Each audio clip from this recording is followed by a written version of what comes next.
2003 में जो है हम लोग का ये लड़ाई चालू हुआ अर्शद पप्पू वालों से पैसे के लेन देन में लड़ाई चालू हुआ। तो इसी दौरान हम लोग के जो है आपस में दुश्मनियां बढ़ती गई, लोग भी हम लोग के मरते गए।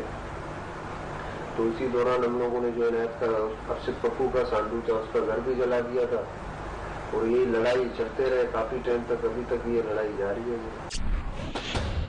लियारी के अंदर गैंग वॉर का खात्मा हमारे टॉप प्रायोरिटी पे और उसके बाद लियारी के अंदर अमन अमान देना। एक महीने के अंदर अंदर पूरी पुलिस हम सारे चेंजेस करेंगे, इंशाल्लाह गैंग वॉर का खात्मा हो जाएगा। जय हिंद, स्वागत है दोस्तों आपका हमारे चैनल पर एक और लेटेस्ट वीडियो में। तो दोस्तों ये अब आपको पता ही है, धुरंधर जो मूवी आई है उसको लेकर किस तरह से पूरे पाकिस्तान में भी बवाल मचा हुआ है। तो उसमें दोस्तों जिस रहमान डकैत को दिखाया गया है उसका इंटरव्यू और उसको लेकर उस टाइम पाकिस्तानी मीडिया में किस तरह उसका दबदबा था, और दोस्तों उस टाइम के काफ़ी सारे इंटरव्यू है वो हम आपको इस वीडियो में दिखाने जा रहे हैं। तो वीडियो को लाइक जरूर कर दीजिएगा। और पाकिस्तानी मीडिया के दोस्तों हमेशा आपको पता ही है, भारत पर चाहे पॉलिटिक्स, डिफेंस, स्पोर्ट्स से जुड़े हुए पाकिस्तानी मीडिया का इंडिया पर रिएक्शन आता ही रहता है। तो वो वीडियो भी हम आपके लिए लेकर आते रहते हैं। प्लीज़ वो वीडियो देखने के लिए आप हमारा चैनल जरूर सब्सक्राइब कर लीजिएगा। बात रही दोस्तों पाकिस्तान की, तो पाकिस्तान 1947 में भारत से अलग होने के बाद शायद यह 100 साल पूरे कर पाएगा। उससे पहले आपको पता ही है बांग्लादेश इनका एक हिस्सा टूट चुका है और अब भी पाकिस्तान पूरी तरह से करप्शन की भेंट चढ़ चुका है। और सबसे बड़ा करप्शन आपको पता ही है पाकिस्तान में किस तरह से पाकिस्तानी आर्मी और ISI किस तरह से करती आई है। तो आपने देखा होगा पाकिस्तानी आर्मी के जर्नल दूसरे देशों में जा जाकर अपने दोस्तों अलग से टापू खरीद कर बैठे हुए हैं। आम पाकिस्तानी उसी तरह से गिड़गिड़ा रहा है। लेकिन दोस्तों आगे आने वाले हालात और भी पाकिस्तान के लिए भयानक होने वाले हैं। तो चलिए हम आपको उस टाइम का एक वीडियो लेकर आए हैं जो धुरंधर मूवी जिस तरह एक रहमान डकैत को दिखाया गया था उसका। तो वीडियो को लाइक जरूर कीजिएगा। चलिए करते हैं वीडियो स्टार्ट।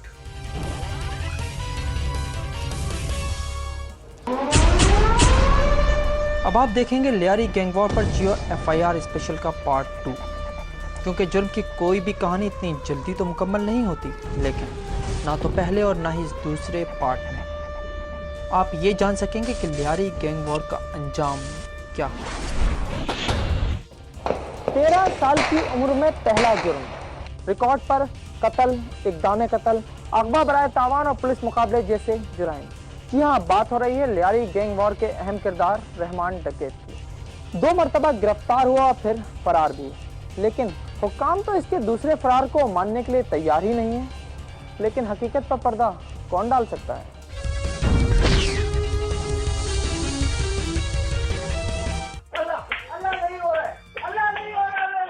ये मनाजिर अब नए तो नहीं, लेकिन इस इनकार का जवाब जरूर है कि 2 साल कबल रहमान डकैत गिरफ्तार ही नहीं हुआ तो फिर फरार कैसा।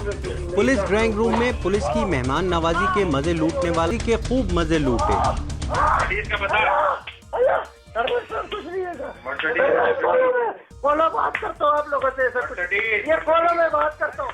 जबान खोलने के बाद रहमान फरफर बोल रहा था। और फिर अपने पेशरो बाबू डकैत का कत्ल हो या लियारी की समाजी शख्सियत अनवर भाईजान को निशाना बनाना, कोई राज ना रहा।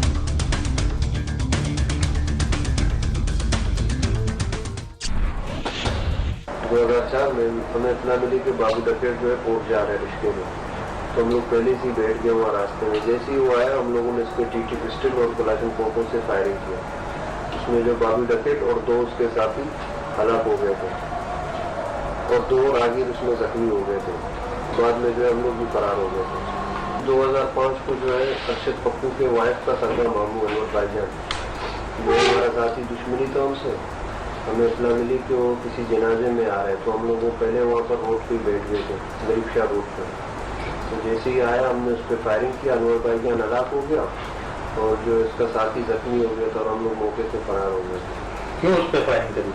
तो जो अर्शद पप्पू के वाइफ का सरगा मामू था और हम लोग का दुश्मनी था उससे। तो कंप्लेनें करता था खिलाफ, ये सारे लेटरे वही बेचता था। रहमान ने जहां इस राज से पर्दा उठाया कि अनवर भाईजान की मौत भी लियारी गैंग वॉर का ही एक एपिसोड थी, वहीं इसने अर्शद पप्पू के साथ शुरू होने वाली इस गैंग वॉर के आगाज और आज तक इसके जारी रहने का भी एतराफ़ किया। 2003 में जो है हम लोग का ये लड़ाई चालू हुआ अरशद पप्पू वालों से पैसे के लेन देन में लड़ाई चालू हुआ। तो इसी दौरान हम लोग के जो है आपस में दुश्मनियां बढ़ती गई, लोग भी हम लोग के मरते गए। तो इसी दौरान हम लोगों ने जो है अरशद पप्पू का सांडू था उसका घर भी जला दिया था। और ये लड़ाई चलते रहे काफी टाइम तक, अभी तक ये लड़ाई जारी है। हमारी पुलिस जो हाथी से भी मैं हिरन हूँ कहलवा सकती है, एक जगह तो रहमान के आगे यकीनन बेबस नजर आई, या फिर मसलहतन 1996 में अदालत में पेशी के मौके पर इसके फरार होने में मदद देने वालों के बारे में ज्यादा नहीं कुरेदा गया। सिटी कोर्ट में था, पेशी पे आया था। इसमें जो है सिपाहियों बैठे हुए थे, इसमें फिर मैं भाग गया था सिटी कोर्ट से। कैसे भाग गए थे? तो हथकड़ी नहीं लगे थे, बी क्लास था मेरा। अच्छा, बी क्लास था, हथकड़ी नहीं लगे हुए थे, तो बस उसमें मैं भाग गया था। किस तरह से भागे थे? तुम्हारे साथ कोई किसी ने उसमें ताउन किया होगा? कोई नहीं था, खुद आसानी से अक्सर पेशी में आता था, ऐसी घूमता रहता था ना, हथकड़ी नहीं लगते थे। हाँ। तो बस उसमें ही भाग गया। पूत के पांव पालने में ही नजर आते हैं, ये बात रहमान पर सादिक आती है। 13 साल की उम्र में पहली वारदात, और जो इसका निशाना बना उसका तो नाम रहमान को याद भी नहीं है। और ये याद भी कैसे रहता, इसके बाद तो ना ख़त्म होने वाला सिलसिला रहा वारदातों का। किसके साथ? इधर मोहल्ले में। नाम उनका? नाम उसका याद नहीं, उसको छुरी मारा था हम लोगों ने, तकरीबन 89 का या 88 का, इसी दौरान। कितने आदमियों को छुरी मारी थी? एक आदमी को। तुम्हारे साथ कौन कौन था? मैं खुद थी उसमें। और जब रहमान जुर्म की दुनिया में चलता पुर्जा बन गया, तो फिर वो कौन से जराइम थे जो इसके रिकॉर्ड पर नहीं आए, और इन सब के लिए इसे पुलिस की भरपूर सरपरस्ती हासिल थी, और पुलिस ने भी इससे खूब कमाया। पहला पुलिस वाला किससे राब्ता हुआ? पहला पुलिस वाला तो हम लोग ऐसा नहीं हुआ, जुआ जब चल रहा था उस टाइम से हम लोग के राब्ते हुए। जुआ सबसे पहला राब्ता हुआ अब्बास से? अब्बास से। अच्छा, अब्बास के तुम बोल तो घर पे नहीं रहा? अपने घर पे नहीं रहे, वो भी पैसे भी लड़के ले जाते थे, जुआ चलाते। तुम्हारा डायरेक्ट कोई ताल्लुक नहीं था उससे? डायरेक्ट ऐसा सलाम हुआ था। हाँ। मगर ज्यादा वो नहीं था। वो कभी घर भी नहीं किया उसके? घर नहीं गए, मैंने खुद निकलते हुए देखा घर से। घर नहीं गए, मैंने खुद निकलते हुए देखा घर से। नहीं गया उसके घर में। आप मानो नहीं मानो, मैंने खुद अपनी आंखों से मैंने घर से निकलते हुए देखा है, और मेरे सामने से गुजरा जुआ के रियाज। 2 साल तो ऐसे ही हम लोग उधर बैठे हैं। कितने पैसे दे देता उसको? तकरीबन हफ्ते के हम लोग देते थे 25,000, लाख रुपए, 2 लाख रुपए इस तरह महीना बन गया। अच्छा, आपके ऊपर तो कौन कौन से पुलिस वाले तो तुम्हारे साथ होगा? ये जमील था। जमील का क्या रैंक था? इंस्पेक्टर था। इंस्पेक्टर जमील जैनी की बात कर रहे हैं, सीआईडी का इंस्पेक्टर। 18 जून 2006 को रहमान डकैत की क्वेटा से गिरफ्तारी से कबल रहमान डकैत और पुलिस के दरमियान आंख मचोली चलती रही, और 2005 में भी वो हाथ आई मछली की तरह इस वक्त फिसल गया जब कराची पुलिस की एक पार्टी ने एसपी असलम खान की सरबराही में हब में छापा मारा। 2005 को अब में रेडी स्टेट बेला में हम लोग बैठे हुए थे घरों पे, इतने में पुलिस आई, तो उसमें फायरिंग हो गया। फायरिंग में जो है नूर मोहम्मद बाबा लालना, रही जायद, कैसर पठान, वाहिद आस्तानी, उस्मान केपड़ा, गफूर चोटे, अली हैदर रहसानी, सिकंदर उर्फ सिक्कू और हमारे दीगर साथी, हम लोग मिलकर हम लोगों ने फायरिंग की। फायरिंग से जो है असलम साहब जख्मी हो गए थे, इरफान बहादुर जख्मी हो गए थे, और रेंजर्स के कुछ अफसरान जख्मी हो गए थे। SHO कलाकोट जो है इसमें जख्मी हो गए थे, हलाक हो गए थे। और उसमें रॉकेट लॉन्चर है, कलाशनकोफ है और एक ग्रेनेड भी इस्तेमाल किया। उसके बाद जो है काफी देर तक लड़ाई चलता रहा, तो तकरीबन सुबह 8 या 9 बजे हम लोग फिर फरार हो गए। कहाँ चले गए थे वहाँ से? वहाँ से सीधा पीछे जंगलों में चले गए। रहमान डकैत का क्रिमिनल रिकॉर्ड अपनी जगह, लेकिन जाती जिंदगी में भी उसका एक रिकॉर्ड है। 3 बीवियां और उनसे 8 बेटियों समेत 13 बच्चे। अपनी सियासी वाबस्तगी के बारे में उसने पुलिस को कोई वाज़ेह जवाब नहीं दिया, लेकिन कराची से बलूचिस्तान तक अपने ताल्लुकात के बारे में उसने पुलिस से कुछ नहीं छुपाया। सियासी वाबस्तगी, सियासी कौन सी पार्टी से ताल्लुक है? सियासी मुस्लिम लीग खाब से भी था, पहले जो है पीपल्स पार्टी से भी था। 3 साल पहले मेरा दोस्त था जाफर, उसने जो है तुर्बत में उनको किसी बात पे झगड़ा हो गया था एसएचओ पे, तो उन्होंने फायरिंग करके एसएचओ को हलाक कर दिया था। उसके बाद में भी मेरे दोस्त है हैदर रईसानी और मोहम्मद खान, शाहरुख खान का जो भाई है, उन्होंने जो है मिलकर 5 बंदों को मारा था। क्या कर रहा था, कहाँ मारा था? झगड़ा तो वो छोड़ते, अब नहीं मारा।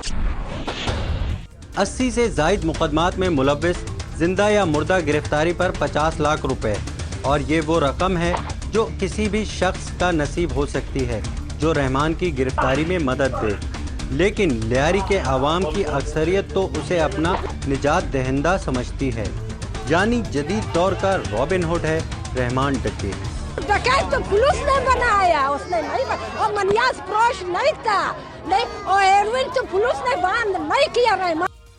तो दोस्तों उम्मीद करता हूँ आपको वीडियो काफ़ी अच्छी पसंद आई होगी। यह वही रहमान डकैत है जो कि धुरंधर मूवी में दिखाया गया, और अगर धुरंधर फिल्म आपने नहीं देखी है तो आप जाकर जरूर देखेगा। काफ़ी अच्छी मूवी है। इसमें आपको पता है कुछ दोस्तों भारत में भी लोग इसका विरोध कर रहे हैं। पाकिस्तान में आपको पता ही है, पाकिस्तानी हमेशा से इस तरह, पाकिस्तानी मीडिया मैंने भी देखा था, वो वीडियो लेकर आऊँगा आपके लिए। पाकिस्तानी मीडिया इस फिल्म के बारे में यही कह रहा है कि इस तरह का गैंगवार हमारे यहाँ होता ही नहीं है, ये हमारे पाकिस्तान की एक छवि खराब करने की वाली है। तो दोस्तों गैंगवार तो छोटी मोटी चीज़ है, पाकिस्तान तो दुनिया की सबसे बड़ी है, आपको पता ही है किस तरह एक फैक्ट्री है। अभी ऑस्ट्रेलिया में भी जो लोग पकड़े गए हैं वो पाकिस्तान से ही थे।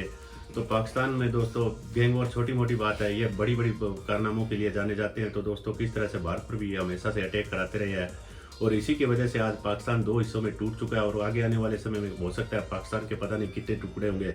उधर खैबर पख्तूनख्वा में टीटीपी आए दिन इनके नाक में दम कर रही है, पाकिस्तानी आर्मी की धज्जियां उड़ा रही है। उधर बलूचिस्तान में आपको पता ही है बलोच किस तरह से दोस्तों आए दिन पाकिस्तानी आर्मी के नाक में दम करे रखा है, और बलोच भी पाकिस्तान से छुटकारा पाना चाहते हैं। तो सबसे ज़्यादा दोस्तों आज तक पाकिस्तान का होल्ड पंजाबियों के हाथ में रहा है, और जिस तरह का पाकिस्तानियों ने करप्शन का उत्पात पाकिस्तान में मचाया है, तो उससे पाकिस्तानी अब आए दिन आपको पता है इनका बेड़ा गर्क होता हुआ जा रहा है, और आगे आने वाले समय में दोस्तों इनका और भी ज़्यादा बेड़ा गर्क होगा। और हम आपके लिए खासकर पाकिस्तानी मीडिया की जो इनको इकोनॉमी को लेकर चर्चा होती है, जो भारतीय डिफेंस के बारे में जो आप पाकिस्तानी मीडिया का रिएक्शन आता ही रहता है, और खासकर दोस्तों जब क्रिकेट चलती है तो स्पोर्ट्स में आपको पता ही है किस तरह से पाकिस्तानियों को पाकिस्तानी स्पोर्ट्स को लेकर भी इंडियन क्रिकेट टीम के बारे में बातें करते हैं। वो वीडियो देखने के लिए भी आप हमारा चैनल जरूर सब्सक्राइब कर लीजिएगा, और आपको हमारा दोस्तों डेली रूटीन से डिजिटल एजमेंट्स और डिजिटल एजमेंट्स इंडिया चैनल पर आपको रूटीन से वीडियो मिलती रहेगी। तो प्लीज़ आप हमारा चैनल जरूर सब्सक्राइब कर लीजिएगा। मिलते हैं एक और नए वीडियो के साथ, तब तक जय हिंद, वंदे मातरम।